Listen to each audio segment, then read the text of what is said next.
Je n'étais qu'un scientifique ordinaire, un homme de savoir fasciné par les mystères du monde. Lorsque je me suis retrouvé sur l'Arche, j'ai d'abord vu cela comme une opportunité d'étudier un environnement unique. Les plantes, les créatures, tout semblait conçu avec une perfection presque divine.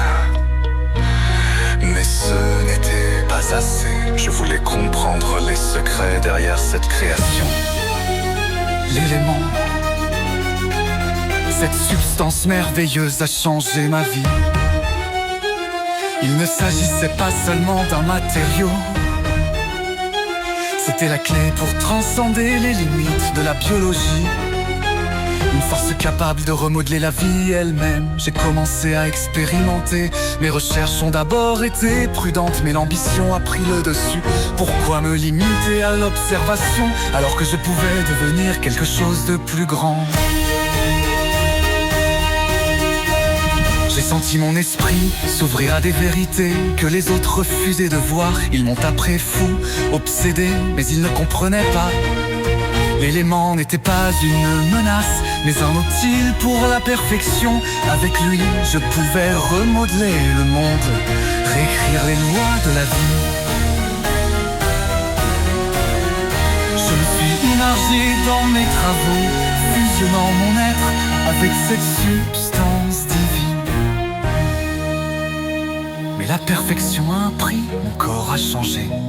Les premiers signes étaient fascinants, une force accrue, une résilience surnaturelle. Puis la corruption a commencé, non, ce n'était pas de la corruption, mais une évolution que les esprits faibles ne pouvaient comprendre. J'étais en train de devenir quelque chose de plus, un être supérieur libéré des faiblesses humaines. Lorsque j'ai quitté l'Arche pour explorer d'autres mondes, ma compréhension a encore grandi. Les arches n'étaient que des morceaux d'un puzzle plus vaste, des créations conçues pour sauver une humanité incapable d'apprendre de ses erreurs. Je voyais maintenant leur véritable potentiel, pas comme des outils de rédemption, mais comme des armes pour forger un nouvel ordre. Sur extinction, je suis devenu ce que j'étais, destiné à être une entité omnipotente, un titan parmi les hommes. J'ai transcendé leur idée, leur peur, ma prédication n'ont pas accepté ma vision. Ils sont dressés contre moi, me traitant comme un monstre, des ignorants incapables de reconnaître leur propre salut. Je ne suis pas une erreur de la nature, je suis l'avenir.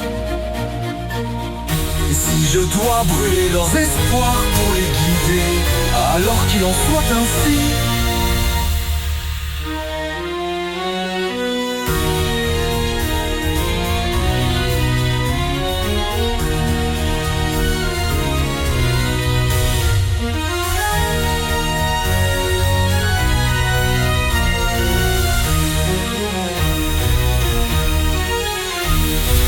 Dressés contre moi, me traitant comme un monstre, des ignorants incapables de reconnaître leur propre salut.